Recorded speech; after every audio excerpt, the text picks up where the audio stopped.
So it's gonna be so weird because I'm gonna want to naturally look at you and talk, but I need to be pivoting and. Yeah. It'll feel a little more natural when there's others up on the Okay. screen. Sure. You got Kathy's message or not? No, I did not. Oh, Kathy Norman will not make it. I had already responded, but she's not able to make it back to the hotel. Is she not in town or? No, she's in Arizona. She ran the meeting yesterday from Arizona. I didn't recognize the windows, but I didn't know where she was. Yeah. I came in, I Yes. couldn't get my computer to connect Oh. with anything yesterday. Others should be joining and. So they'll come up on a separate window then? It's be like I think so. on the department head meeting, that's what happens is you can see us in a window and then the others pop up. And Yeah, as they yeah. speak, it sort of goes to them. Right. Okay, sounds good. So is The this gallery view. I'll be in the next room. Okay, Okay. that sounds good. So- how would I be able to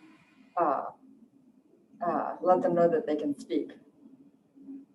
Because usually, You can just call on them and and I will visually see them on this screen. Yep, Gotcha. you'll see Just them like a then. regular, it's just like a regular Zoom Rubik's Cube, Yep, right? yep. And I said that to one of my young kids. I was like, oh yeah, it's a Rubik's Cube, and they didn't know what I was talking about. I am not that old, but apparently I am. It's a slightly newer reference than the Brady Bunch, which is. Right, I could have used Or that. the Muppet Show. Yeah, Right, right. Oh.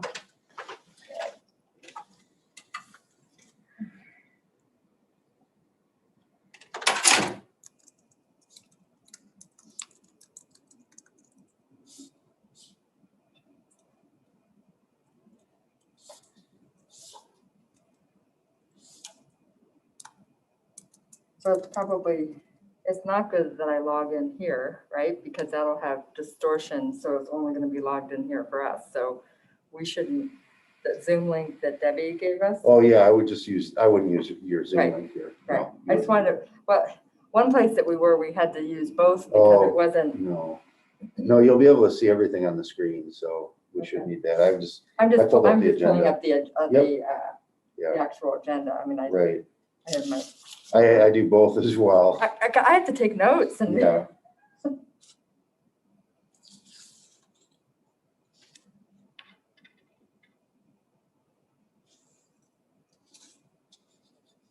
I also got a text from Chris saying that she has to leave the board meeting at 4.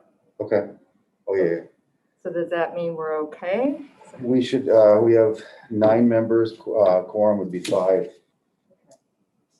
So once William joins, it'll be 6.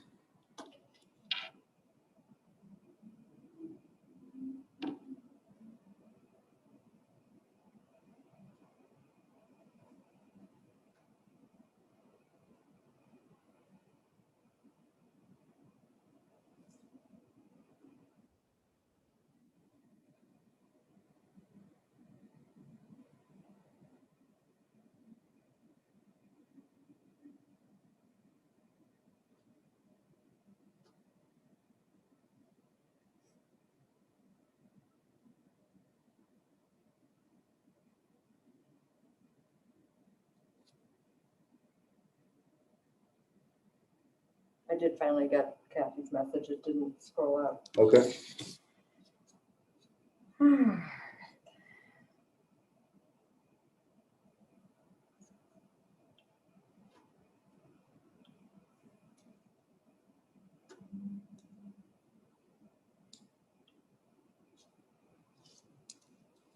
We don't really have, oh, there's the flag. Okay.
Three people entered the room waiting. And it says, do you think we can, Yeah, maybe we don't have them join until, I would think we'd want them to join just to make sure it's working. I wonder if we have to do anything.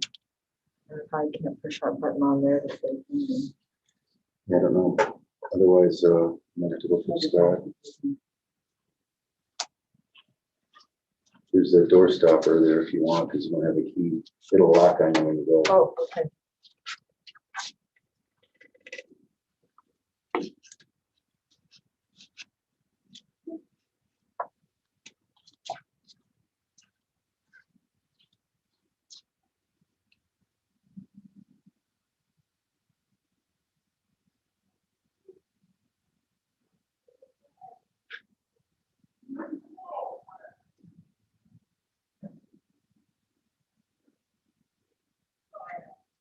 The other system, they just pop up like that.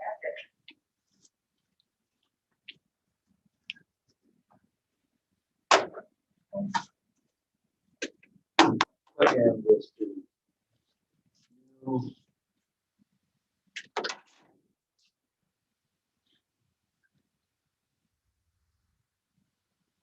There you go.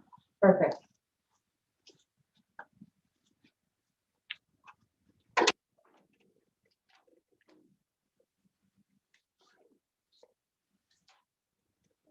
Hello, Chris.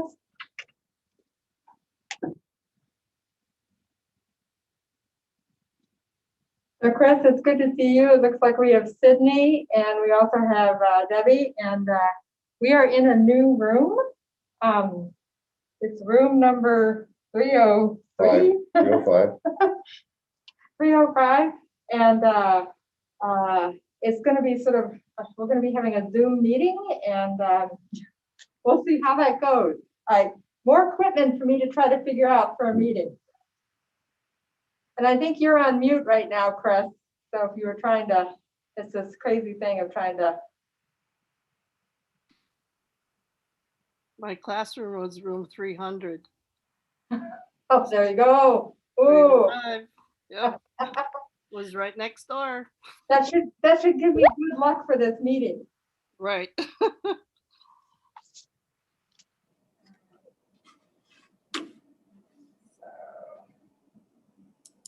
I don't know if you saw my text, but I do have to leave by 4. Yes. Okay. Yeah, and I'm from what I've heard from Garrett, it looks like we are going to have a quorum with you leaving. Kathy's not able to join us either, but I think we're going to be okay. Okay. We will find out, right? So, Right. so.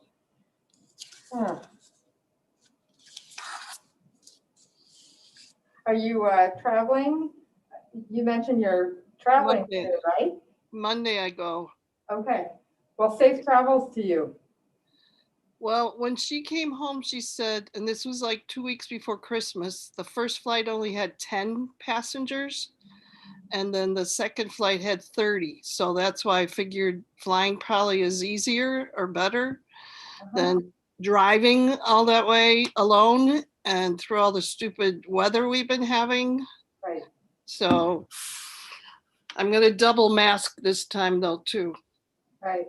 'Cause My sister-in-law just came back from taking both daughters to their respective schools. And they said everyone was wearing a mask. They were the only family that did the face shield as well. And but you know, they didn't get any funny look. They didn't feel strange at all. It's just everyone's doing what they can to be able to travel in a safe way. So. Right. Maggie said there was only one guy on one of the flights that gave the stewardesses a hard time. And they kept telling him, no, you need to wear a mask. And he had it in his pocket, but he wouldn't put it on until they said, okay, then we're going to put you on the no flight sheet. Oh, and the mask came out. Looks like I can let somebody in. See. It's Cheryl. Right? Mhm. Good. I think I allowed Cheryl in. I wonder if this is the volume. It seems pretty loud. It is very loud. Yeah, so I'm gonna attempt to do this button. Oh, sure.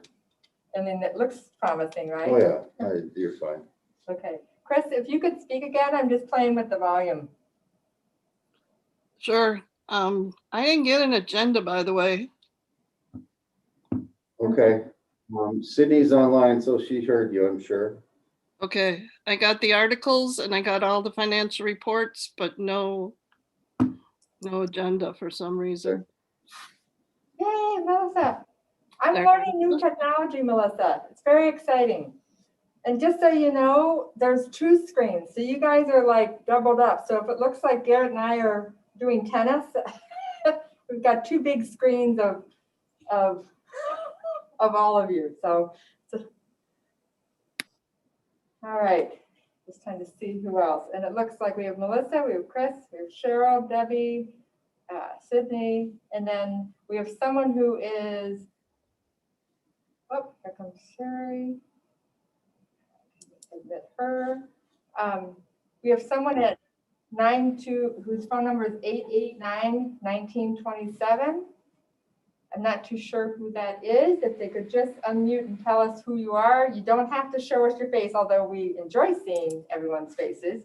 We understand that sometimes that's not the easiest.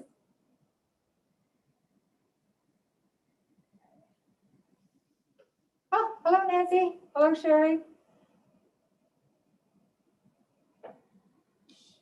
And if you are a library board member and you're at the phone number that ends in 1297, I know that our city attorney, Chuck Adams, has stated that he would like for those of us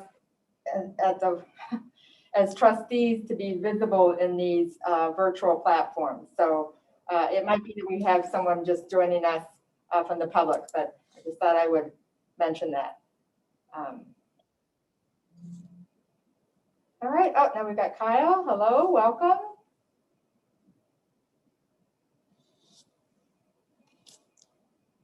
Trying to see, we're almost at 2:59.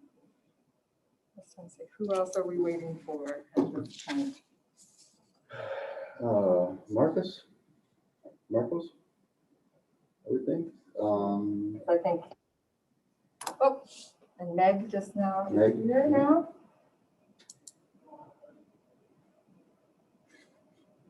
We got quorum regardless. So. All right, looks like Meg is there. Oh, welcome, Meg.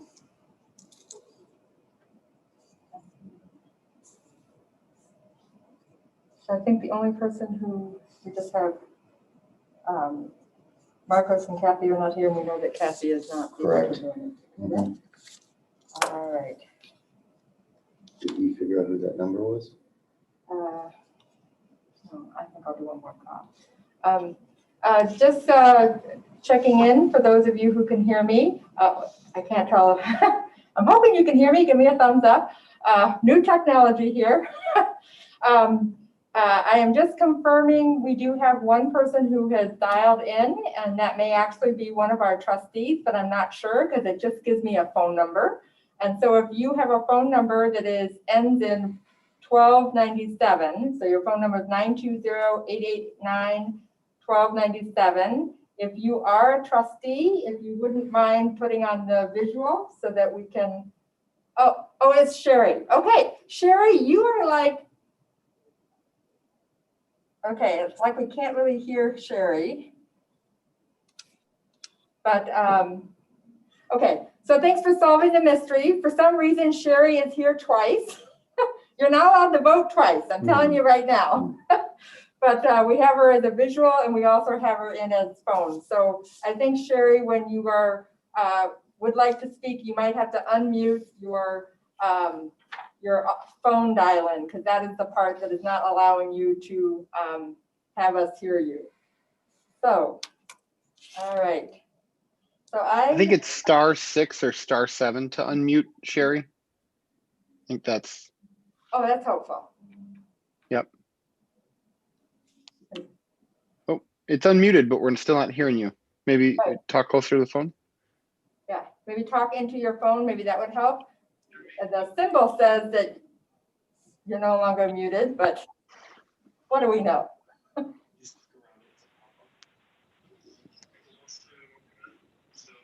Yeah. Hmm. Hmm. Sherry, are you muted on the phone itself as well? Because there's, no. Volume maybe needs to be up. I give up. There you are. Oh, now we hear you. I just heard you. All right. All right, everyone. I am going to go ahead and call our meeting to order. We do have a quorum. I am going to put Garrett in charge of letting me know if other trustees show up, because I have too many places to look in this meeting. Just so you know, I wish I'm gonna, at the end, I'm gonna take a photo so you can see how you, all of you are on two massive screens. So it's just, I feel like I'm in the room now with 20 people instead. But I just wanted to let you know that Kathy Norman is not able to join us. And it is our hope that Marcos Guevara will be able to join us shortly.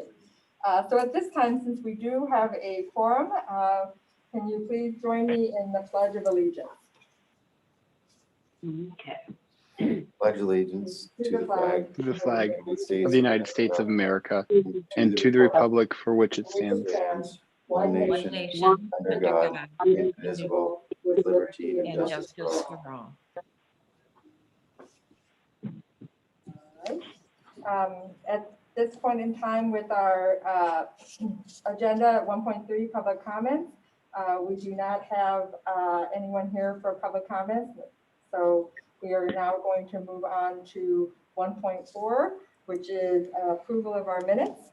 And at this time, if someone would like to raise their hand to approve our minutes from December 9th of 2020. So it looks like Kyle has approved the minutes. Is there someone who would like to second? And Chris Kemp has seconded. Are there any discussion points? All those in favor, please say aye. Aye. Hi. Aye. Any opposed? Motion carries. Thank you. Next up, 1.5, correspondence, announcement, and common council referral. I just wanted to let all of you be aware that in January, Mayor Vandersteen did put forth an appointment for the common council's consideration of someone to fill a vacancy on our library board of trustees seat. The matter requires that he introduce it one meeting and then the common council gets to actually vote on the appointment at the next month. So in February, I'm anticipating that we will have a new colleague join us. His name is William Bolson. And as soon as it's made official, I will be contacting him and welcoming him, and we will have an opportunity to meet him at our February meeting. His term will be expiring April 19th of this year because he is filling a vacancy. And I don't think we have any other, no. Next, 1.6.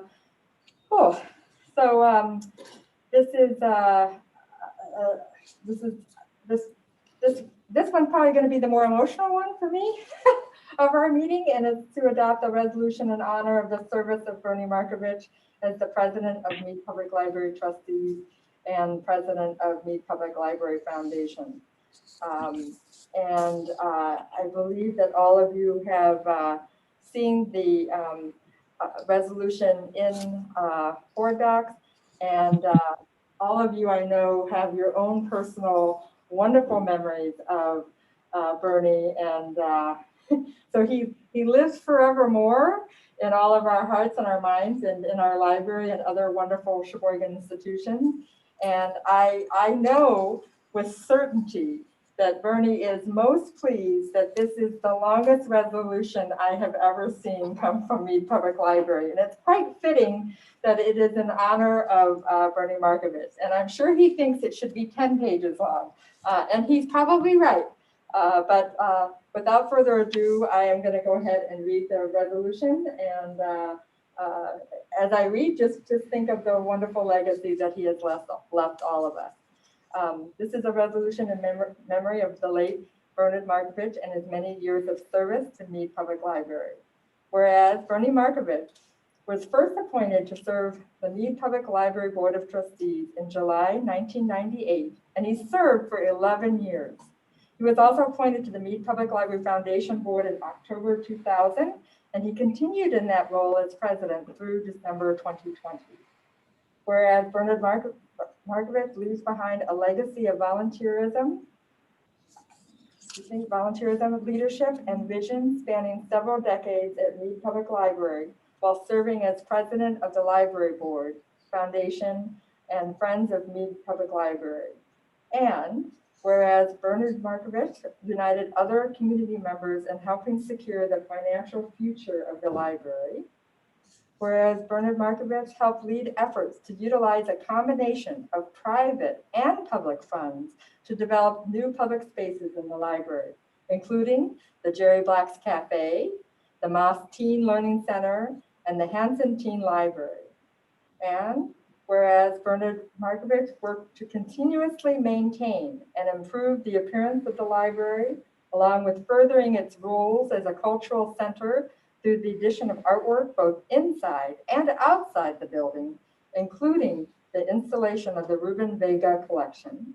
And whereas Bernard Markovich recognized years ago that even though he would never personally embrace the crazy world of the internet, he fully supported the necessity of Mead Public Library investing in its website, digital resources, automated check-in and checkout systems, and other technologies so that the library services could be more efficient and meet the many needs of the residents of the city of Sheboygan.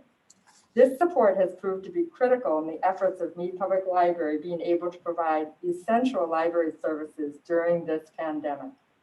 And whereas Bernard Markovich was a leader who understood the value of following his strong words of support with countless real actions, ranging from choosing paint colors for the library, speaking at Common Council meetings to encourage fair budgeting for Mead Public Library, supporting the Teen Advisory Board's recommendations for furniture and design, recreating holiday decorations every year, thinking up new clever ways for community members to celebrate their support, working with the Friends of Mead Public Library to create a menu of bountiful, festive appetizers and desserts for the annual Yuletide celebration, and extolling the power of the library, changing lives in numerous handwritten personal notes and letters.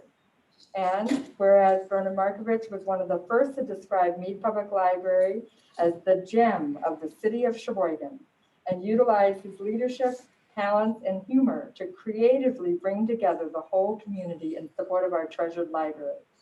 And whereas Bernard Markovich was a tireless advocate and ambassador for Mead Public Library's mission of connecting people with ideas, resources, and technologies to educate, entertain, and empower.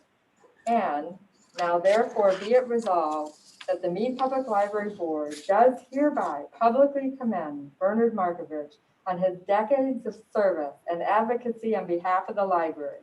His hard work, leadership, and dedication contributed to the excellent reputation that Mead Public Library enjoys in the community. Would someone like to make a motion to approve our resolution? So Kyle has made the motion. Would someone like to have a second? Meg Albring has seconded. Any further discussions or additions? You know, It's beautifully written. Pardon? It was beautifully written. And you know he's smiling right now. The only thing I'm sure he would really be unimpressed with my boring white paper. So I'm going to make sure that this is actually put on very bright paper and maybe even have it add a little bit of dazzle and sparkle. Knowing him, he deserves to have it remembered that way. So Yes. All those in favor, please say aye. Aye.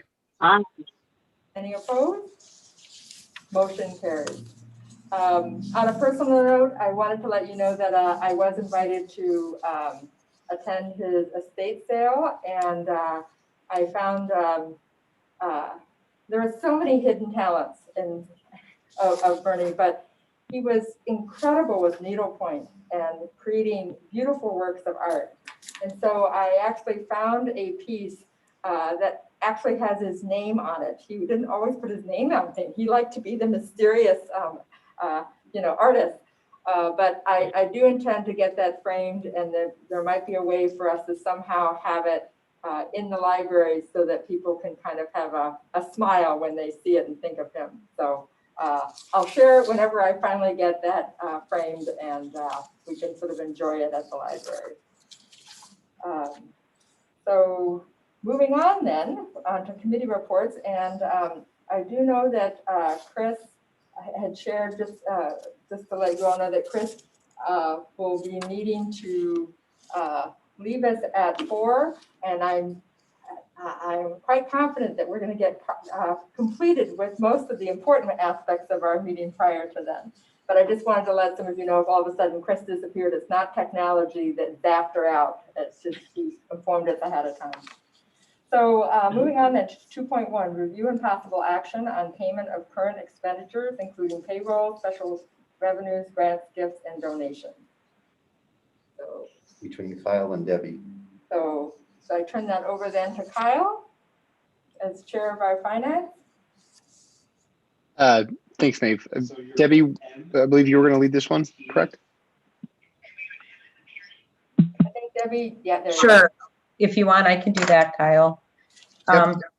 This is December 31st. As of Monday, there's still more expenses to come. I'm waiting for the last 2 payrolls in December that have not been accrued yet. I was told they are accruing that for me today so that I can get our adjustments.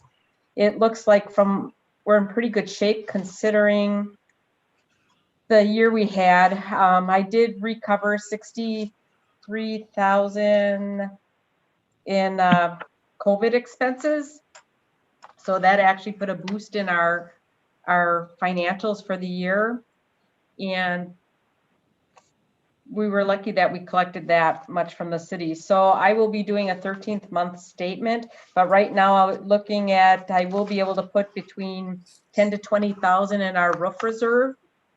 Garrett and I did talk to Danielle about renaming that reserve where Marty would not name it roof reserve repair, and she's agreeable to change that title for us so that future boards will know what that money is, being accrued for. Other than that, until I get all the final figures, the financials are what they are and what I commented on them. We are over budget on some items. Some was because of COVID-19 and some are that were just over budget. So, and then Kyle, did you want to do the donations or should I just mention the one? I'm trying to find my file. I apologize. Can you bring that up, Debbie? We did receive $15,000 from Ruth DeYoung-Kohler again this year. However, for future years now, her niece and I believe it's a grandniece will be taking care of that fund, and we will have to file a grant every year now to apply for those funds. And that's it for donations for the library for the end of the year. So. All right. Kyle, would you like to make a motion in regards to the payment of our current expenditures, including the payroll? Yes, I would move approval of payment of all outstanding expenditures as presented. All right. Is there a second? I'll second that. Oh, Nancy mentioned seconds. Any further discussion? All those in favor, please say aye. Aye. Aye. Any opposed? Okay, motion carried. 2.2, 2020 budget status report to date. And That should be, that's the attachment that Debbie has on there. I assume that's Debbie again? Yep. Yeah. Debbie, if you would like to give us any overview that we should note with the financial report that you shared. Yeah, and the banking fees, we never used to get charged for those. Nancy didn't, but Marty started to. So we used to have that as a cushion. We no longer have that. And actually the financial service fees went over. The special parking assessment, because we had so much snow last year, we had budgeted 4,000, that was well over 6,000. And the insurance fire, that really increased, and of course, they did not let us know it was gonna increase by that much. It went from, let me just find it. The insurance went from 10,000 up to 16, almost 16.5. So of course, when we did the budget for 2021, we didn't have that figure yet. So I assume we're gonna be over budget in 2021 on that, but I'll definitely try to get that increased for 22. And then I already mentioned we got $63,895 that I recovered from the COVID grant. It was the COVID-19 Road to Recovery grant. So all our expenses other than $154 that we spent for COVID-related expenses, we actually got covered. That included our new cubicles, all the glass panels we put in. I did get that paid from the recovery also. And materials and supplies, that went over because of some of the COVID expenses. But like I said, the money that we got from that grant offset those overbalanced. Other than that, we're looking, like I said, pretty good, so. Great. Thank you. Any questions at all for Debbie? I always appreciate your email summary that accompany the report, Debbie. So thank you for trying to help us understand finances during this really challenging COVID year. I just feel like COVID should be at the top of every single piece of paper that we produce in 2020 and 2021. 20 years from now, people are not really going to understand any of our financial decisions, I think. All right, no further questions or comments?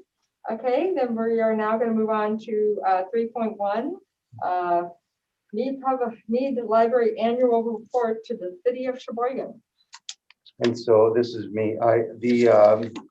All of the city departments need to file an annual report to the city council each year. And so we've been doing that quietly. This year was a little bit different because obviously COVID changed everything when we were shut down, as well as we were on less open hours to the public for the rest of the year since then. And so I felt like we really needed to I've been using a template the whole time for the last several years.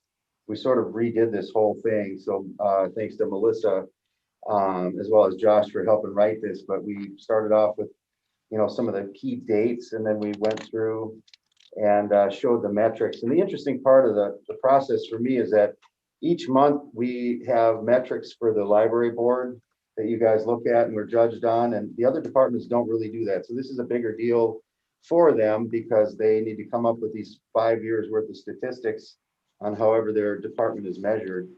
But you can see as you go through the report, some of our numbers, and I was going to talk about that under 4.5 as well, but you can see that under visits, we're actually at about halfway to what we normally have for number of visitors at the library. Our physical materials checkout actually wasn't as bad as I would have assumed. It was down by about a third, but that shows that we had a lot of things going, like curbside delivery. We only missed a few weeks.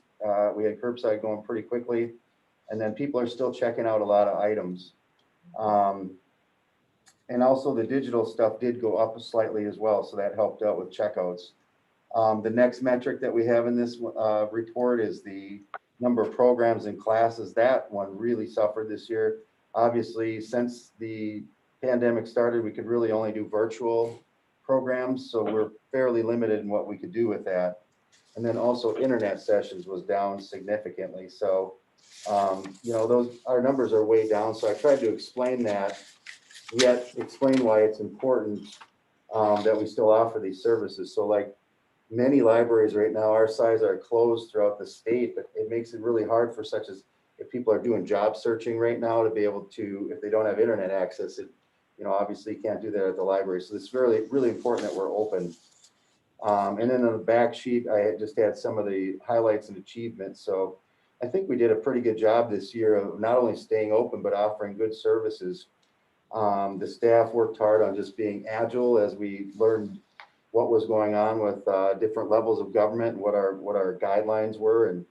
And so looking ahead, next year, again, or I should say 2021 is a struggle as well, because we don't know when sort of things are going to open up a little bit more. So at this point, we're kind of in the same pattern we were the second half of 2020. So we're just kind of looking ahead, crossing our fingers and hoping things get opened up and maybe the vaccine helps to change things a bit. So, but since this was already turned in, I don't know that we need to make a motion or anything. It was more just for information. So I guess I'll open it up. If for those that had time to read it, do you have any questions about it? Kyle, welcome.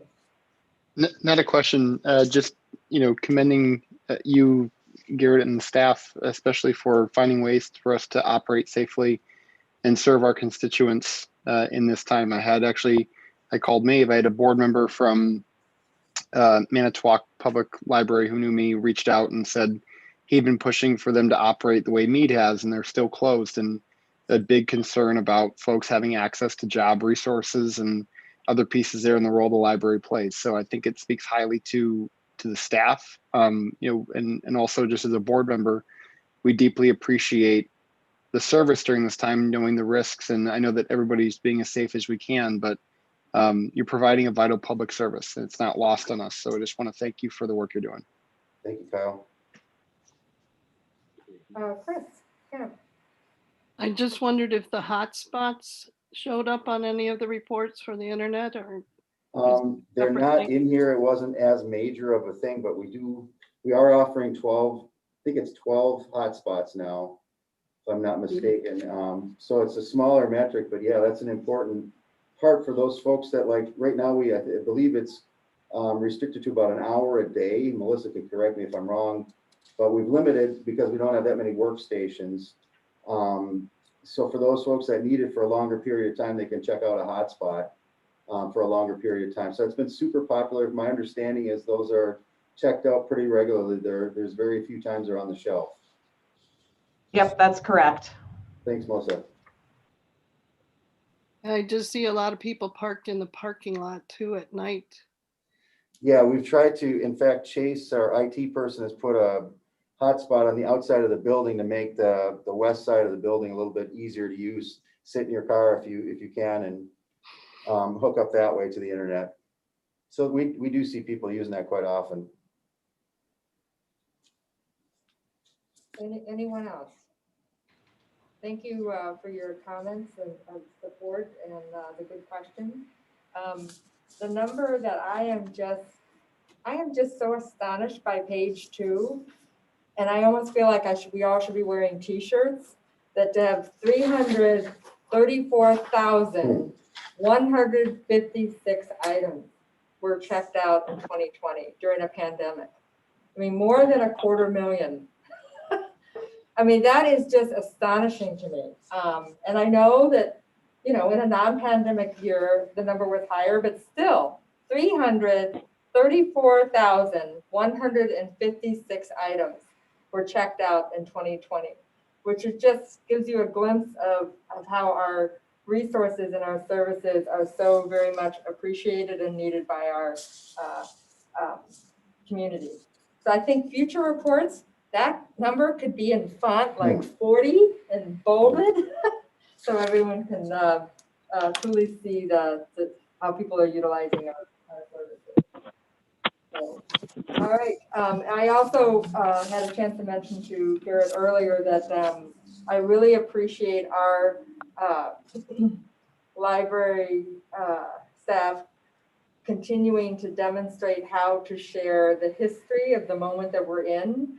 And it would be really interesting to see if other departments gave a timeline of how COVID really impacted their ability to offer services and provide support to the community. So I really appreciate the first page.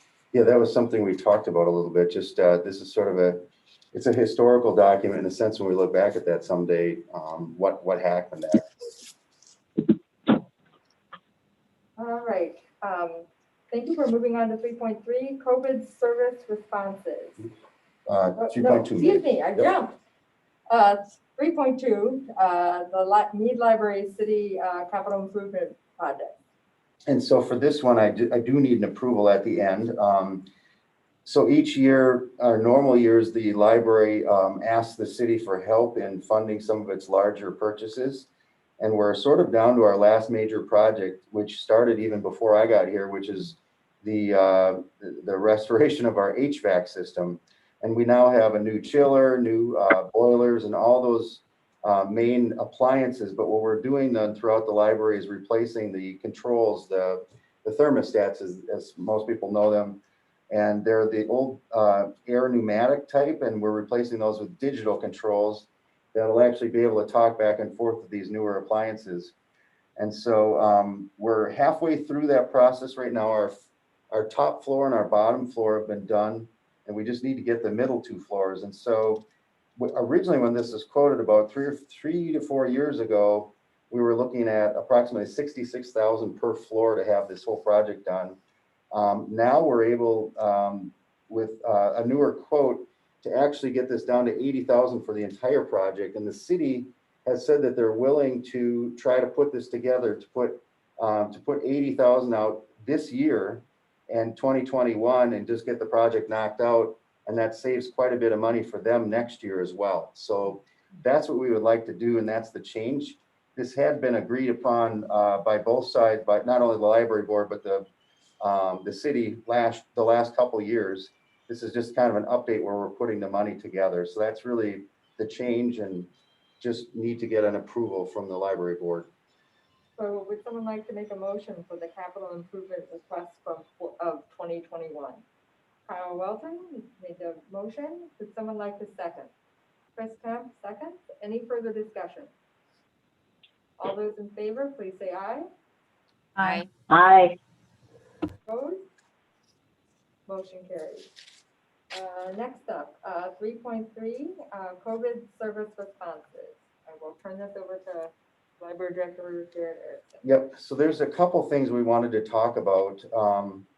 I guess the most pressing right now would be the mask mandate. We also wanted to talk a little bit about perhaps reopening up the second and third floors. But if we could start with the mask mandate, I guess knowing what's going on politically at the state level, we're curious to hear what the Board of Trustees thinks about if the state were to drop the mask mandate. It sounds like as of yesterday, from what the newspaper is saying, the county is not interested in creating some sort of a local county mask mandate.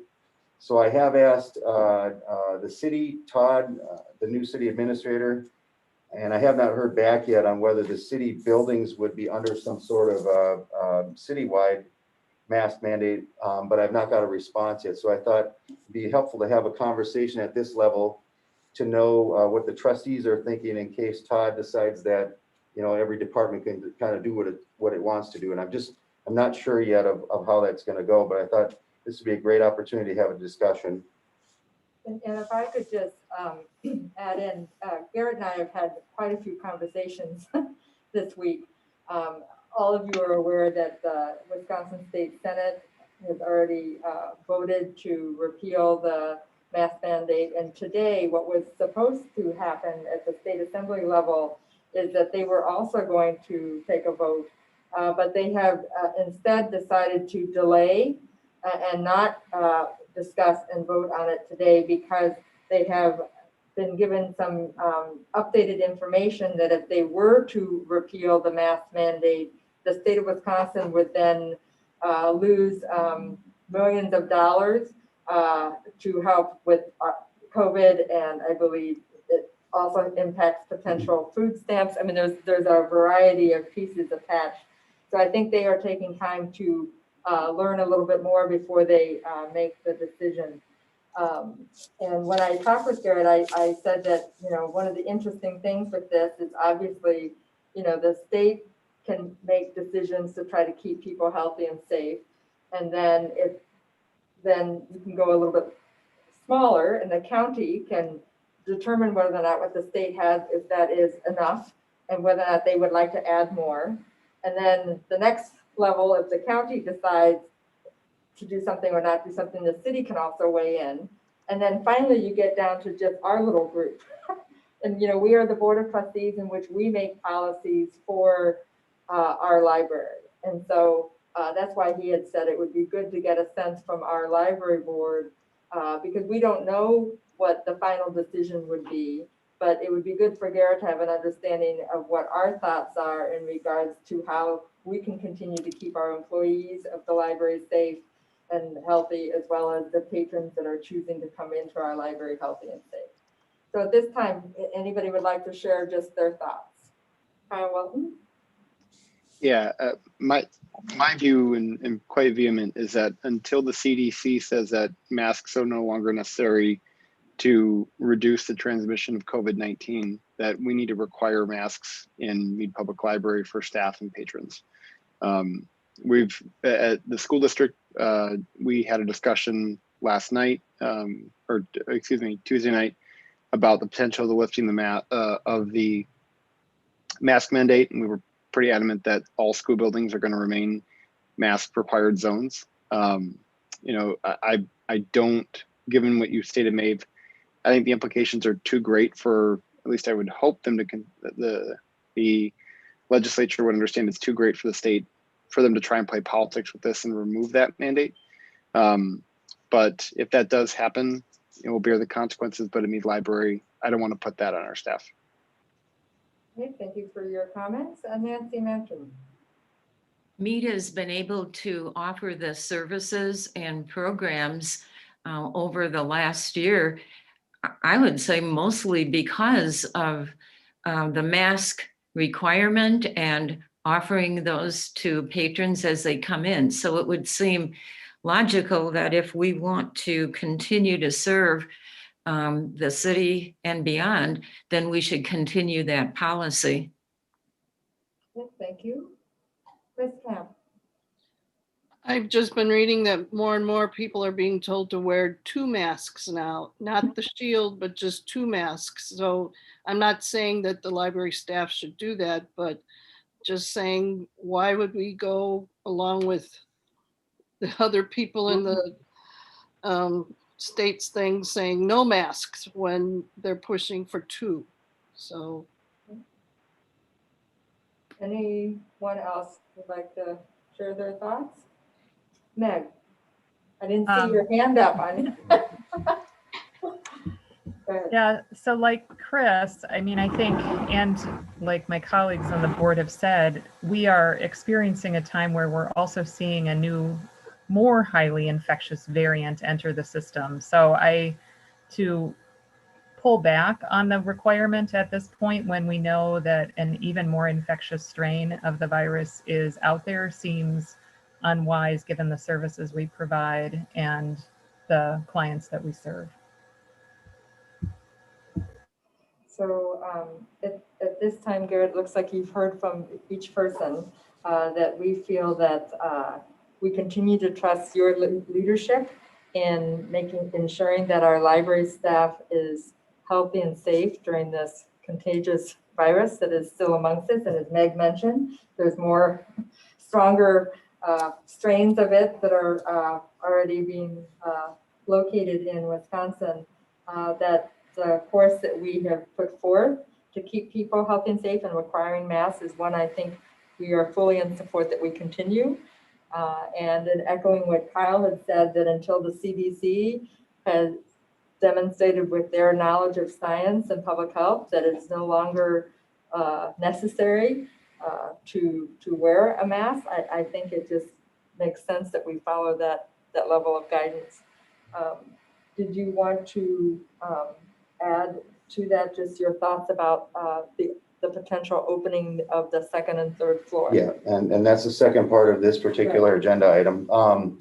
We have gotten a lot of feedback from the public that obviously they appreciate the fact we do like we select some of the materials in different subject areas for people and so on, but there are people who want to go out and do their own selection and browsing and so on. So in talking with our managers and the staff, we would like to try to open the 2nd and 3rd floor back up in early March, perhaps March 1st or March 8th. And I kind of, maybe I can let Melissa speak of this. I guess the reason we closed those down was that we were very concerned about staffing. We had one particular person that did catch COVID, and then that person's coworkers also had to be quarantined. So Melissa's team took a pretty big hit all in one day, you know, and you lose a chunk of your staff for 2 weeks, essentially, makes it super hard to keep our services going. So that's why we pared back. We feel good right now because our staff has been very careful, not only at work, but at home. We know of only a couple cases of the 50 people or so that work there. There's only been a couple cases. We've been fairly lucky, or people have been careful. So we're feeling good right now. And I guess maybe Melissa, if you want to step in and talk about what you've talked with the rest of the staff and their feedback. Sure. So as Garrett mentioned, the main issue really for us is staffing and being able to be nimble and flexible should there be any infections among staff. Right now, with our current service levels, we feel like we have a really good balance of being able to offer the most essential library services to the public while also keeping our kind of desk staffing flexible. That allows us to have a bit of a rotation of folks working from home 1 or 2 days a week, and then in the building the other days, which then limits staff exposure to each other. So that's been really great. However, Garrett's right. We've been hearing from patrons that they really want to be able to browse the stacks. There's certainly a case to be made for spreading out patrons more in the building as being a bit safer as well, even though we're not seeing huge numbers of people here all at once. So I would say, you know, it's the staff opinion on it is mixed.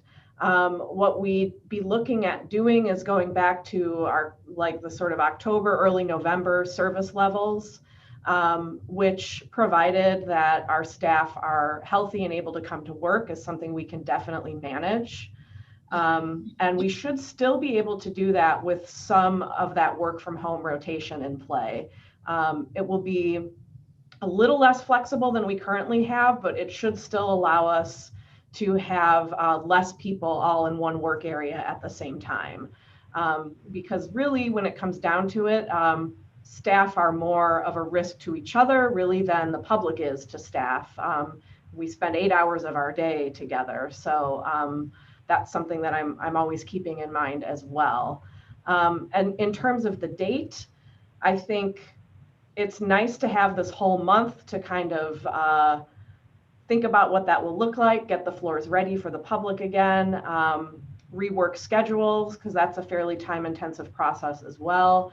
And I think it'll also give us a better idea of what things look like, both with the mask mandate and also with the vaccine rollout, because that's another consideration in terms of staffing. So, you know, if we find out that most of our staff are eligible to get the vaccine, you know, 2 weeks from now, and they all want to get it as soon as possible. We may be looking at quite a few staff needing a day or two off, depending on how they react to the vaccine. So, you know, we could have that staffing issue as well again. However, I do think that early March is a good date to shoot for. And that's kind of what we're working towards. Again, it will be dependent on all of these variables, but I think it's a reasonable goal at this point. Great. Anyone have any questions or comments? My only comment would be that, like any new business, it would be good to have a quiet, soft opening. And it may not be in the best interest to announce that we're open March 1st or March 8th and just let it happen organically. It'll be a nice surprise for whoever walks in. And just because there is so much, I think, excitement about the possibility of getting into those lovely spaces again, that I could just see those first 2 days being so busy. So that would be my only advice from a retail point like this. Have a quiet opening, and then, you know, and I'm sure all the right ones are going to be on Instagram and sharing right away that they're there. And my whole idea of trying to do it quiet won't work, but just a thought. Any other questions or comments for Melissa? Well, we just await your guidance and Garrett's of whether or not those dates, either one of them or a different date works best. We really do trust your expertise and your professionalism in making the best healthy and safe decision for when we can be back up to full operation. Thank you. All right. Anything else you wanted to add for COVID? No, I think that's it on COVID. Okay. 3.4, this is the one you've all been waiting for. I'm convinced. The trustee reading assignment, alternative classification systems to the Dewey Decimal System. So I turn this right over to. Sure. So I'll just start us off, Melissa, and well, you know, going back for many years, actually, we had what was called the pit crew. It's been renamed, but we had a committee of people across the library who've really been trying to figure out how to make the library user experience the best it can be. Some people have found that the Dewey Decimal System is pretty complex and hard to use, and they are intimidated by it. And so for several years, we've been trying different things, relabeling books with different labels that are spelled out better and reorganizing and so on. But there's been, for many years, different options to the Dewey Decimal System. And Melissa's really been a proponent of trying to make it the user experience easier. And so she, actually this came through from Kathy Norman, who's not with us today, but Kathy was trying to pick up a travel book, and she was confused because she's used to the Dewey Decimal System now. And this is one of those areas that we were experimenting with a little bit. And really what Dewey does bad is they'll have some, so for instance, with travel, you can have foreign language in a different section than the travel section. And people, if they're traveling, they want those books together. So what Melissa and her team and Cheryl and others are trying to do is just make it easier for a person to find materials. So I guess I'm going to turn this over to Melissa and Cheryl as well. I know this is kind of a really interesting area for them to try and make it work better, quite honestly. Yeah, so I'll just start with a little bit on the context, which I believe was shared with you along with the articles. So as Garrett mentioned, the goal really with trying out these reclassification projects is to make popular areas of the collection easier for patrons to find and browse. And a common approach to that is to use a word-based classification system instead of a number-based one like Dewey Decimal. So you're using kind of common language terms as opposed to a string of numbers.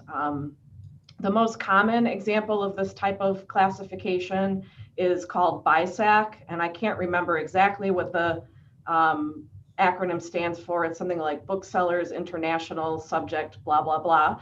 But it's the subject headings that are used in bookstores, essentially. So I'm sure it's been a while since we've all enjoyed the inside of a bookstore.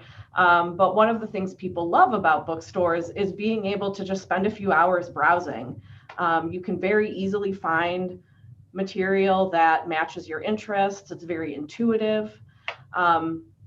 The drawback to that from a librarian perspective is that it's not as granular of a classification system. So you can't get into real detailed minutia on sub-subjects, if that makes sense. So, but for the purposes of a public library, I think it can and has worked really well using Bisac for popular collections. The other side of the kind of Dewey debate is the legacy of Dewey himself as being controversial, as well as the cultural bias that's inherent in any subject heading system. The same is true for Library of Congress subject headings, and it's something that actually has been talked about a lot in the library world for many years about how we change the language used in subject headings to make them more contemporary, sort of this concept of decolonizing library subject headings, to have that make sense to people who are basically non-Westerners. So there's layers to this, is what I'm getting at. And Cheryl and I selected 2 articles that I think really capture both of those Dewey critiques for you all to peruse and share your thoughts on. So that's the kind of overview, but I'd love to hear what you all thought of the articles and any questions that you might have. Would anyone like to share their thoughts? Meg, Auburn?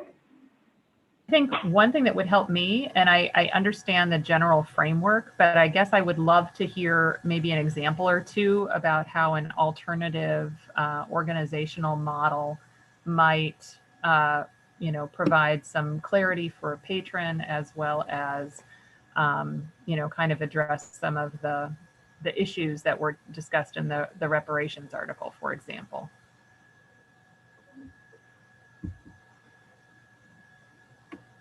So one example that we've actually used at Mead, as Garrett mentioned, is the travel section. And it's, at this point, it's hard to say how that's been received, both because the second floor is closed and also nobody's traveling. But we did think that that would be a good kind of test area because it is such a popular area of nonfiction. Another example would be the sort of areas of Dewey where, to an individual unfamiliar with library classification, they might think that books on, like, say, child development, pregnancy, and child nutrition maybe would be all together when they're in disparate subject headings. So a Bisac classification could possibly have all those under one subject, so you would find them all in the same place. And of course, as Garrett mentioned, the travel guides and foreign language being separate is another example of that. And then the other collection we've experimented with is poetry, which had been part of nonfiction. It's usually in the 800s in Dewey, and we felt like it's the type of collection that people probably don't think of as being nonfiction, and that it might get more use, be more visible, people might check it out more if it was pulled out from nonfiction and labeled and shelved separately as a poetry collection. I don't know, Cheryl, if you have any other examples you wanted to share. Well, I thought the poetry was a really good example because that's one of the areas where it was very much regionalized. And this kind of wiped that away a bit and really focused on the poet. And then also brought together all of our compilations of poetry, which is nice. The other thing I was going to say, beyond the decolonization, another usability aspect of this is currently with some of our popular subject areas, such as weddings, we have books and other materials just kind of what would appear from a patron's point of view haphazardly spread out across our nonfiction, even though, for a person who's interested in planning their wedding, it should all probably be in one area. So that's another collection that, we're looking at, thinking about bringing the different aspects from the ceremony, sheet music, flowers, dresses, all of that into one area, just because it's more usable to those people. They don't have to write down a long list, and not that we don't like them to browse through everything else, but let's be honest, they're looking for one thing. Nancy mentioned. In the library journal article, I thought there were good examples of combining the Dewey system with what they called the bookstore idea, and I like that. And it just happened that the University of Wisconsin at Madison on Fridays sends out something called the Friday Flamingo, which I get and read, and there's some fun things, little quizzes, blah, blah, blah, on history, but this came from the School of Library and Information Sciences, which is now the iSchool, Information School. And this is what they wrote about a class and books. The purpose of the class is to understand the book as an active technology that shapes people's perceptions and cultures, rather than serving as a passive receptacle of them. And that really, connected with the Melissa Adler and in part, and the broader picture, what you are talking about. Is it just a receptacle, or is it active? Yeah, that's great. Any other questions or comments? Yeah, Kyle Weldon? Yeah, I guess I approach this one more from a point of equity. I think, and Melissa, what you're getting at with decolonization, I think a lot about one of the best books I've ever read. I read last summer. It's by Ibram X. Kendi, and it's called How to Be an Anti-Racist. And one of the things he talks about there is ways that racist power embeds itself and puts forward, and it appears itself often in microaggressions, but also more outward aggressions, right? And I think that for a lot of our patrons, a good example is that books about the faith of the Native American populations is classified under mythology, right? And the Dewey Decimal System. I think if any of our patrons had walked in the library and found books about Christianity under mythology, they would be absolutely incensed, understandably so, right? So I think affirming the action and the statement we took earlier this year on equity and what does that look like and how do we better serve our patrons, to me, this is a moral principle that we have to do better in decolonizing, you will, the library and our classification system to better serve our patrons, and also to make sure that everyone feels welcome and that they don't have to deal with issues of confronting their identity as a other or whatever status when they're coming to seek information to be served. Yeah. Thank you, Kyle. Nancy Mansions. In the article by Adler, she says we have to reject normality and work for activism for social justice. And that's what Kyle is talking about. And that's what we've said Mead Library is about also. Any other questions or comments? Meg Albright.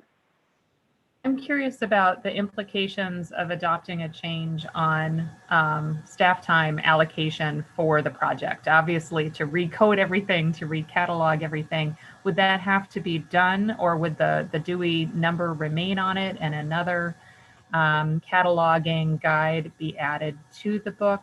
How would that transition affect, just the processes at the library? Cheryl, do you want to take that one in regards to cataloging? Yep, I'd be happy to.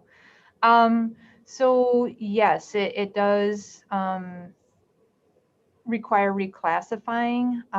We're kind of approaching this project by project as far as how we're applying these new classifications. One of the things that I do as the support services manager is make sure that we are applying a sustainable classification, one that my staff don't have to, once we get going and we understand and we have the language in place, they don't have to stop and think every single time, like, okay, what do I have to do with this item? Right? I mean, because we want them to be to a place where they're able to kind of quickly process materials. The other thing I'll add is, and Melissa and I don't totally 100% agree on this right now, but I'm kind of in the camp of, this might not be appropriate for every single area of our library. We have some areas right now, like history, right, where we just have a lot of depth to those collections, and our current classification using Dewey allows us, especially as the resource library, to have that depth and allow things to be findable for those collections. So would I want to, and this is again my opinion, but would I want to declassify those and apply Bisac to all of our World War II books? Probably not, because it might be really hard for us to find those materials and possibly make browsing a lot more difficult in those areas. So we're really picking and choosing the areas that we're attacking with this, being very thoughtful about staff implications, both in our reference librarians and for our catalogers, and also thinking about what our goals are. You know, why are we doing it? What are we trying to accomplish? Nancy mentioned. The library journal made reference to a 6-week switch and then commented on large or small libraries or collections rather. So where are we in the small to large collection, thinking about how much time it would take and use of staff?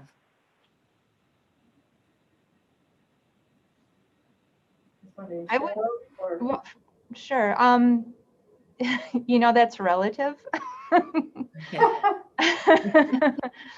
I would say for our system, we are definitely a larger library. Definitely. Even for, you know, parts of Wisconsin, I would say we're a larger library, but certainly throughout the US and the world, there are much larger public libraries than us. As far as staff time, are you asking how long it would take to de-Dewey our entire collection? Well, because the article mentioned the 6 weeks, you know, I'd written a note to myself. That didn't seem like a lot of time to get through an entire collection, but yeah, I can't judge that.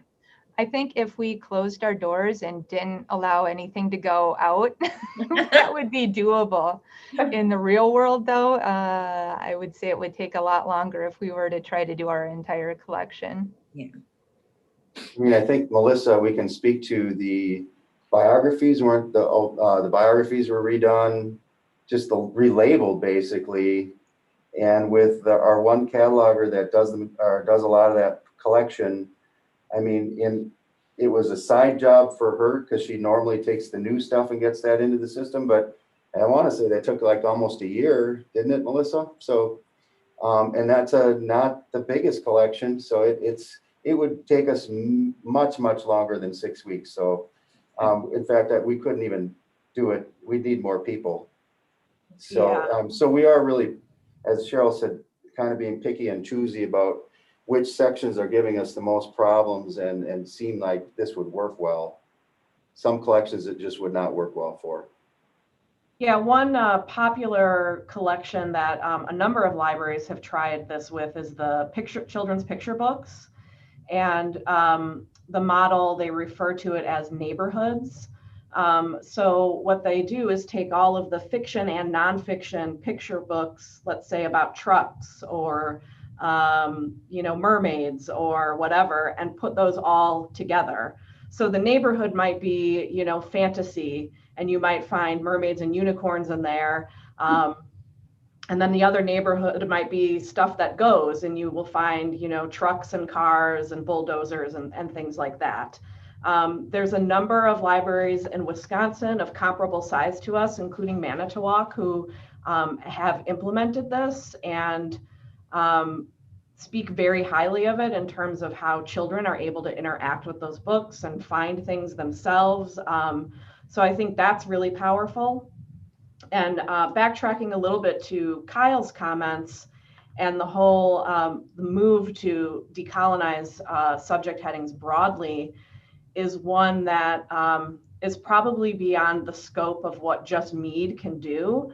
But I think it's really important for for our staff, for the board to be aware that this conversation is happening in the library world, and to do whatever you can to advocate for that, because the decisions on subject headings broadly have to happen at kind of a higher level. For us, it's something as staff we can start talking about at the Monarch system level, pushing them to look into these things, and go to conferences, be aware that this is something that's contested and being dealt with. I did want to share an instance that happened a couple of years ago. This was specifically about Library of Congress subject headings. And an undergraduate student at Dartmouth who was a dreamer, so formerly an undocumented immigrant herself, found that the subject heading used by Library of Congress was illegal aliens, which is not a term that is generally accepted anymore. She was really upset by this, and so she worked with the college librarians as well as the American Library Association to push the Library of Congress to change the subject heading for the entire country, basically. And she was successful in that. The Library of Congress agreed that they would change the term. They would discontinue using the word alien at all in reference to immigration. However, the decision was overturned by the House of Representatives. This was in 2016, basically saying that Library of Congress subject headings had to match any legal documents that Congress put forth. So when we talk about, sort of activism or politics in the library, like these things actually are very much political, like part of the political process. So in that regard, I think it's important to be aware of these things and to advocate wherever we can. And certainly it's something that we can look at, as Cheryl mentioned, doing in kind of smaller chunks with our own collection. We can have an eye towards that kind of decolonizing effort. Any other questions or comments? Just wanted to share a couple of my thoughts. One is, as all of you are aware, with the budget cuts over the years, elementary schools no longer have librarians. They tend to have a library staff person. And when I was an elementary teacher, every week there was a game that the librarian did with my second and third graders to learn the Dewey Decimal System. So it was a skill that was just part of the curriculum, all through elementary and middle school, et cetera. Our students today in our community do not have a dedicated person that is teaching them this classification system so that they can be fully independent in our library. And I don't think Sheboygan Area School District is the only one. I mean, I just think that is true for school districts all over, that is not really viewed as an essential skill. And then two, and it's something that several of you have already referenced, our whole goal with our library is to be a welcoming place for everyone, for anyone to come in and feel empowered to learn more about the world around them. And we would never want to have any structure or any system in place that is somehow communicating that you are not worthy or you are not equal as. And so it was kind of horrifying for me to read the really intense academic paper with an abstract. And thank you, Melissa. I don't think I haven't read something like that in quite a few years. I learned a new word, nonce, which is temporary. I'm going to use nonce all the time. I think COVID should eventually be nonce. But, but it was fascinating just reading this on a level that I just I haven't really done any deep thought about how our library organizes things, because I love our library. So I feel you do no wrong. And so, just being reminded that there are still things that are in place that I am just not thinking deeply about, and how that's communicating to others is really concerning to me. So I'm just really pleased that you're bringing this to our attention. And it did take us, I think, more than 6 months to do the RFID stickers and all of the books. And that was easy. That was just a slap, like we didn't have to think. They were all the same. So I would picture that this type of effort is a multi-year process, and I expect that several of the categories are going to be nonce because they're temporary, and you're going to find new and better words to classify or group or arrange things. So thank you for taking the time to educate all of us so that we are at a better place to explain with community members when they come in and they're perplexed why flowers are next to appetizers or however you're organizing it. Like, which would say, doesn't everyone want to do a wedding? You know, that's what we are at the library. And then my final point is the fact that people love browsing in bookstores because the discoveries you make, they're all joyful. And in the Dewey system on the second floor, I tend not to view that space as browsing. It's like not as comfortable. Like the first floor is very comfortable for browsing. Second floor, I feel like I should have a quest. And, you know, I'm going for one thing only. And the mere fact that if it was arranged in a way that it's more discovery and joyful to find things, I think it would change even the atmosphere on that floor. So thank you very much. And with that, moving on to the official director's report of the 2021 materials budget breakdown. Very exciting. Yeah, so the first couple are going to be Melissa again. Materials budget breakdown. So the library board each year approves our operating budget, of which the materials breakdown is a part of. I've gotten the question from trustees and other people, how do we figure out how much money to put in each section? So over the years, Melissa has been working on this. This is delegated to her, and she does a great job of trying to break down based on circulation statistics. Also, we have a product called Collection HQ, which looks at all of our books as far as their age, the publication date, and how much they circulate, and a bunch of other statistics. And I know she uses that as a report as well. And so I'll kind of let, I guess, Melissa take over here and talk about that whole process that you use to put together what each section of the library gets for its materials budget. And also maybe you talk about personnel, how you break that up as well. You know, you have a lot of people on that team now that do that work. Sure. So I did share a couple of screenshots with you, and I'll kind of explain what those are.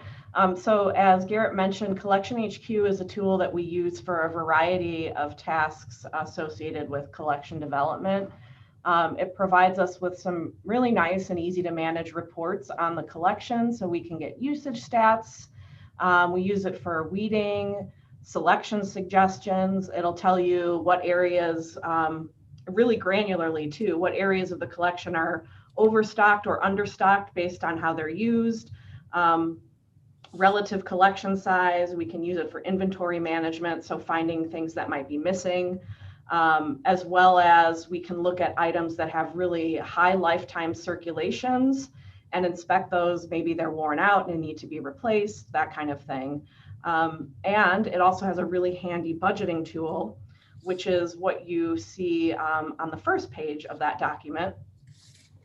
So basically what it does is it takes our circulation and stock data for the previous year and then suggests how much money should be spent on each area based on how much is already in it and how much it turns over the course of the year, so how much it circulates. And that then each year when I run that report will be readjusted based on what we purchased the previous year, what we might have weeded out of the collection the previous year. So it is dynamic that way, which is really great. Now, if you were actually logged onto the site and viewing the full budget report, you could click on different aspects of that and drill down for really granular information. So you could see not just how much it's suggesting that we spend in like the 600s in nonfiction, but also how much of that money should go towards cookbooks versus gardening books. So it's really helpful for the staff that do the purchasing to really get an idea of how they should allocate their individual budgets. It is just one tool that I use, and it serves as a great framework for getting started. The main drawback really is that it's just data for our physical collection, and our e-collection continues to grow and continues to get more and more popular. So there's data and stats from those things that I use as well to determine how much money goes into those resources.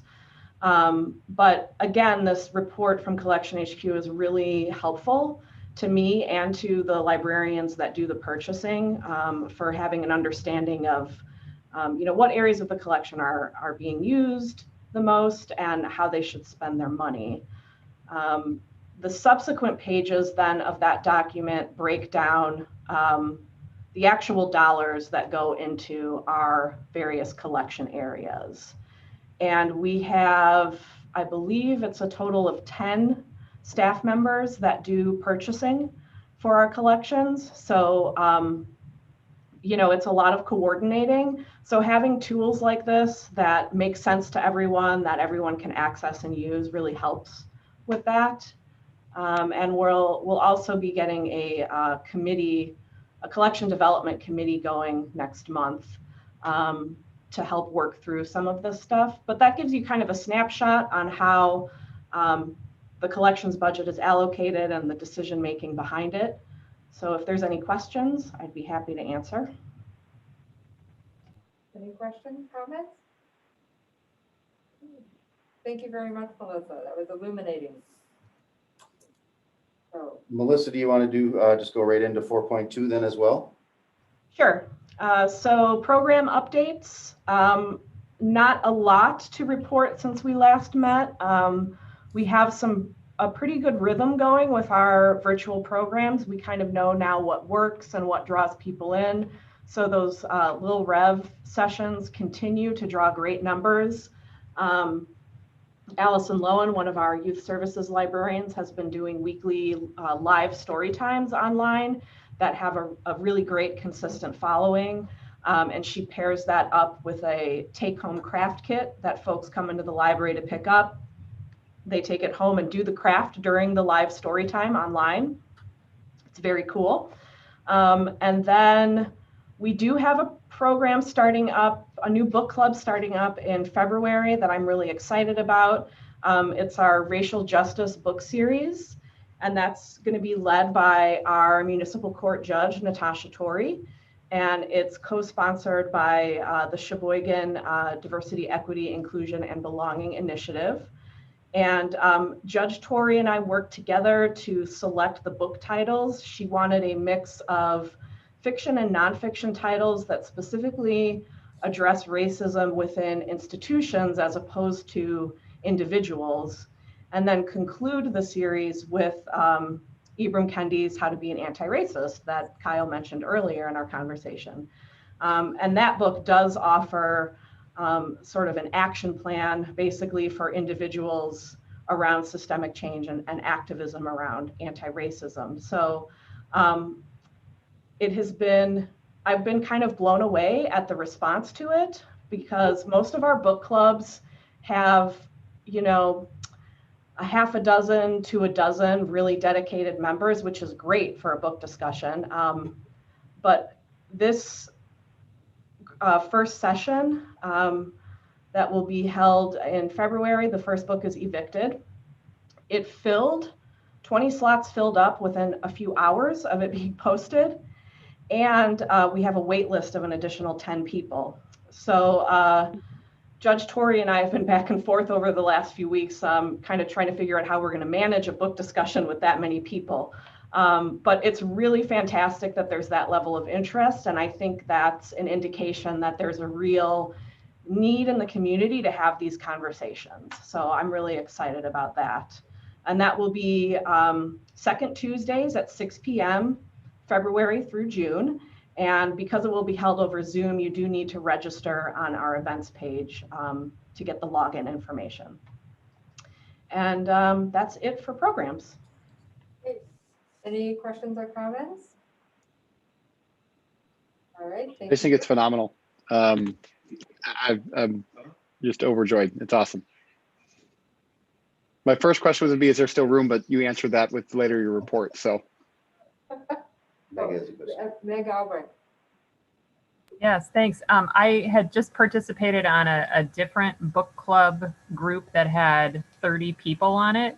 And what the team members did is just assigned us all 2 questions and then put us in breakout rooms. So we did get to have that more intimate conversation in the setting of the full group. But then, then the groups could report out maybe one finding or something at the end. So that seemed to work pretty well. And the host used Zoom to do that. So. Yeah, and we are exploring that as an option. So it's good to know, though, that you've experienced it and it worked well. Thank you. Moving on then to support services. Cheryl, did you have anything today for us? The only thing I have is, so I believe we told this group that Monarch approached us and asked if we would take the extensive die cut collection. If you're not familiar with die cuts, they are used to quickly cut out those fun shapes that you often see up in the youth services department. They're put on walls or used for crafts, things like that. They're used a lot in public schools as well for the younger kids. They asked us to take those over, and they delivered the collection to us. I believe it was early last week, and we are in the process of finding a home for those on our second floor behind the scenes, reorganizing them and incorporating them in some way into our Imaginarium. And we will also be the hub for sending those out for resource sharing to the member libraries. And Monarch has told us that when we are comfortable to do so, we can loan those out to the public as well. So that will be a nice resource for our patrons. Great, thank you. Any questions or comments? All right, moving on then to update on building projects. Yes, and so Greg had actually put an email from Greg into board docs. A couple projects I just wanted to mention. We just finished up. We made good use of the second floor being closed. They have finished painting almost the entire second floor. They just finished up now at the quiet study room. It's a nice gray color. So next, when we open up, or if you wanted to get a tour, you can come in there, but it definitely needed it in certain places. So looks really sharp. Also, we did finish with our update of all of our office furniture for the staff. So you guys approved that in the fall, and that's all finally done. It's been a lot of work, but everyone has now new office furniture, so that's good. They have, walls in between them and other staff, so it's nice to have that separation right now. So it turned out really good.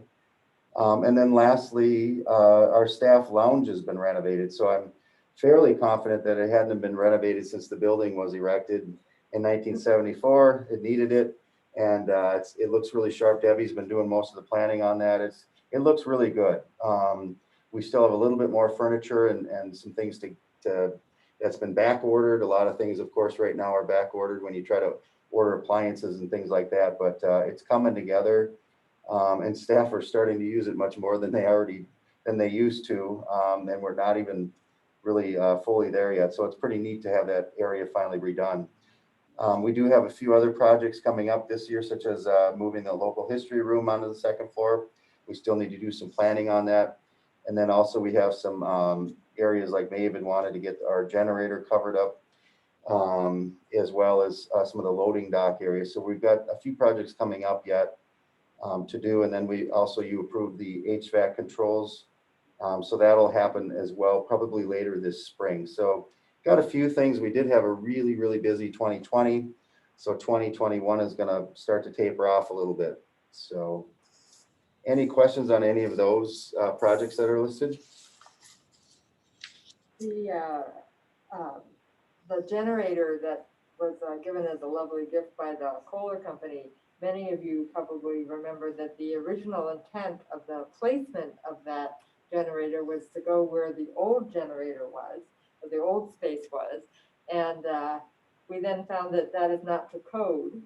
So that is why our grand entrance, people have to just practically bump into a generator. It's just in my hope that our generator is a little more protected, but there's a part of me that would love for like the art center to take on a project to whatever fence or safety fence that we have around it, that we add some artistic element so that there's a happier entrance for our library. Maybe a big metallic M or something. I don't know, but I do struggle every time I go in our entrance. That is not the way we should be welcoming people in, is seeing a big generator right to the right. So I'm glad that there's going to be a plan to keep it a little more protected, because it's kind of out there on its own. So thank you. And then in monthly statistics, we did touch on this a little bit earlier, but just a couple of highlights. Again, the gate count was down about 50% last year, which I don't think is too bad in what we've gone through. And really, people are still supposed to be staying home, even though a lot of people have moved on beyond that in their mindsets. But so I think 50% is not terrible. We have the physical checkouts are down by about a third of the physical materials. But e-content did go up last year, about 11% overall. And then, of course, our programming is way down, which is another reason the gate count's down. So we're looking forward to getting the programs rolling again once we get that CDC guidelines changed down the road. So looking forward to the second half of 2021, hopefully. Any questions about monthly statistics? All right. Okay. Thank you. Then moving on to 5.1, the Monarch Library System. Nancy, do you have any update for us? Thank you. As you know, Kimberly Young has now been on board about 6 months as executive director of the Monarch system. And the difference that has made is that everyone who works for Monarch is looking ahead and able to move forward beyond just maintaining the services there. So she seems to be working out really well, and everybody seems to be happy with how efficient and informed and organized she is there. Excuse me. The board did approve cost of living salary increases. Those will still need other approval. Kimberly will proceed with staff evaluations. That hasn't been done for some time. She was able to contact both Amy Bertel and Jennifer Chamberlain, who were execs for Monarch before she took that position, which is really good. And so she is working on a strategic plan for Monarch that will look forward 5 years. So that hasn't been done for some time, and that's good. The office of Monarch is going to stay in Sheboygan, out on the south side. There was discussion of moving it. Clearly, that was just not a good idea, but it's going to stay there.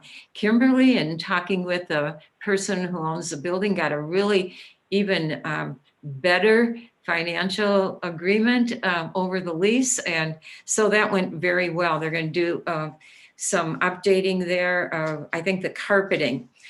The bookmobile is on the road. There were some mechanical things, but they're out there, and as several of you talked about before, people are really happy that they can have that service. A family or a person may go inside the bookmobile, but it is, of course, limited. So that's also going on. There was a Billboard project late through fall, which had very good results about encouraging folks to get a library card. And on a side note, only in Wisconsin. The billboard that was out, I think on Highway 23, got covered when corn grew so high that you could not read it. And so the billboard company extended the rent on that billboard for 1 month after the corn was cut. So that's a good thing. So the Monarch system is active, and I think it's healthy right now. Thank you. Any questions? Thank you for your update, Nancy. That billboard story is going to be one that we remember for quite some time. So thank you. Moving on to the Mead Library Foundation, I can report that as all of you are well aware, Bernie Markovich has been the president for many years, and at our meeting this week, the board elected to support Kathy Norman as the new president. She was the vice president, and so she will be leading that foundation board, which is quite wonderful for the foundation as well as our board of trustees. At the time of our meeting, there was no trustee that shared that they were interested in running for the office of vice president. So Kathy is planning to make a few phone calls to some of the trustees to see who would like to join her in the leadership of the foundation. The other thing that I can share is that there will be at some point this year a regular annual appeal to supporters of the library, sharing with them what the library has accomplished during these challenging times. And it's going to be a little bit unique in the letter in that they are going to be having a mother with young children share her perspective of how the library has been so instrumental in helping her family during this challenging time. So I will be sharing that letter with you later this spring. And in looking ahead, we don't think it's likely that we will have our annual Yuletide celebration in December of this coming year, but we're not, that's where we are right now. We're not too sure. Some trustees still want us to have a party. However, most of them seem to recognize that this is just not a safe time for us to even consider that as an option. But I'm trying to think if there was any other detail. The book festival that you did talk about. Oh, and then the other piece that I will share is that our foundation has always been very supportive of the Children and Teen Book Festival that happens every October. And as you're aware, this past October, it was canceled due to the concerns of COVID. And the board of the Children and Teens Book Festival has decided that because right now is the time that they need to be offering contracts to authors and illustrators, and they do all the work now to make this a very successful event in October. They have already decided that they will not be having that event this October, but rather they will use this time to really put together a blockbuster, huge event for fall of 2022. And they will hope with the monies that they raise this year will allow them to have a more stellar and more famous guest list of authors and illustrators to really have a fantastic return to that lovely event. But I think that's probably it. Any questions or comments from the foundation? I wish I had taped for all of you everyone's personal stories of Bernie. We went around the room, and all I can say is that I think he would have been laughing the loudest. So I will try to see if there's any memorable ones that some people shared. I'll share them with you in an email. But it was a great way to start the meeting. And then Friends of Mead. I think Sydney is still with us, and I know she sent us a report on board docs. So I don't know, Sydney, if you're able to join us. Just ask these questions on the report. Yeah.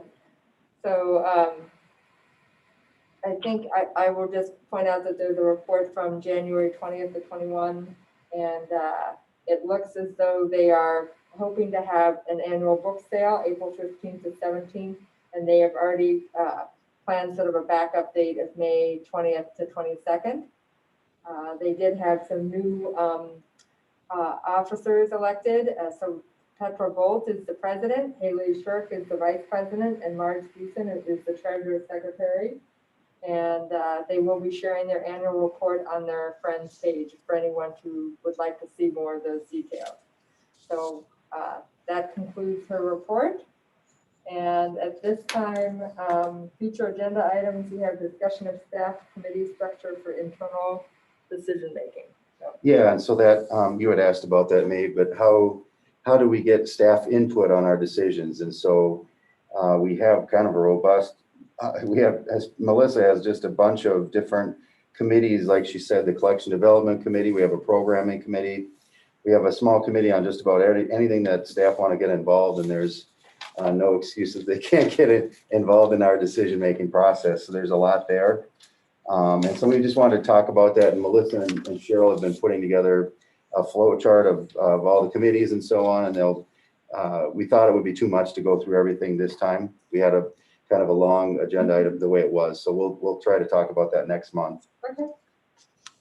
I could just go through all these names, and then we do want to do the DPI inclusive services assessment. So there's that's really for a board to go through, and it's got a lot of different check marks in there. It's a pretty a long document to go through, so that'll be something we do over the course of a couple meetings, I assume.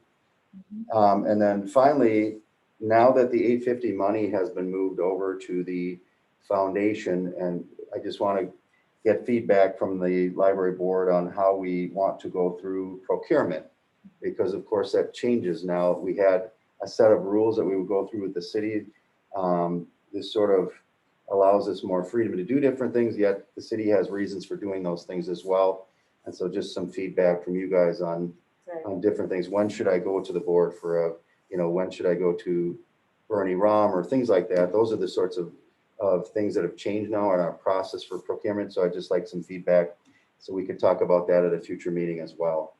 I think that would be helpful, that we could also sort of have, when we came up with the agreement, that it would be helpful to have guidelines for future boards and future library directors to have a clear sense of what are the proper steps that you go forward to be able to, access that lovely donation that is now being managed by the foundation. So I think that would be most helpful. Yes. Perfect. So it looks like our next upcoming meeting will be February 25th. And I can't tell you where we're going to be. We might be in the common council room. We might be apparently in the municipal court. But most likely it will continue to be to conduct our meetings virtually so that we can stay healthy and safe. It's wonderful to see all of your faces, and just really looking forward to sometime in the near future where we can actually all be together in a room together to have great conversations and share what your latest favorite book is. So that would be most terrific. Would someone like to make a motion to adjourn? Walden, need a motion? Would someone like to second? Second, Meg Alvin has seconded. All those in favor, please say aye. Aye. Anyone opposed? Motion carries. Take care, everybody, and thank you for joining us today. Thank Thanks, you. everybody. Take care, everyone. Bye. Bye-bye. It is so strange that it's double. I just felt really. Yeah, they have that for all of the meetings. They have both screens up and it's just a duplicate. So I'm not sure if that was for if they had more people or something at some time.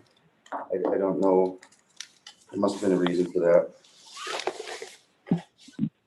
I'm just glad that I looked on the news right before I came here to find out. Yeah, that's nice, but how long will it delay, and will they Just so just? you know, I have called and left messages with every single business leader that was in that public service announcement. And I'm calling and I'm saying with my hat that I'm a citizen, and I've seen this public service announcement, and I'm wondering, this is very concerning to me. I thank you for this, but it's very concerning to me that our elected official who is making the decision today is in that video, and I haven't been able to get a clear sense from his office what he is sharing, so. Yeah, I've never called Gary Dolmas. I've never called, Louis Gentine, just saying, I called to say thank you first for doing the video, and then just really concerned about what this means for our community. right. No, I It agree. just needs to be clear, it's just. No, it's unbelievable. And it's gonna be a shame if they vote not to do it because of the money. Well, They should be doing it because they listen to Right. all the doctors saying, right, please don't do this to us. no, We're barely, shows the money is more important than life in a way. yeah, and it shouldn't be. Really shouldn't be.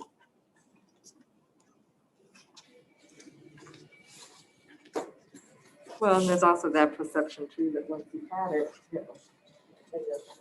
Right. I think you're fine.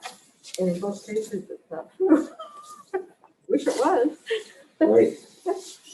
No, nothing's proven in that sense yet. Well, and they've already been able to show that no vaccine is 100%. We'd like it to be, but it's not. Right, And there are people who've had it who have gotten it again. So Right. it's just, and Yeah. especially if there's this new variant that's coming out. Well, what does that mean? right, But I'm glad what we currently have is good with the English, the written version. mhm, But the new one out of Brazil, they're not too sure. And it's just like, right. it's like what, a science fiction thriller. It's, well, A that's horrible what movie. viruses, they mutate, so. Yeah.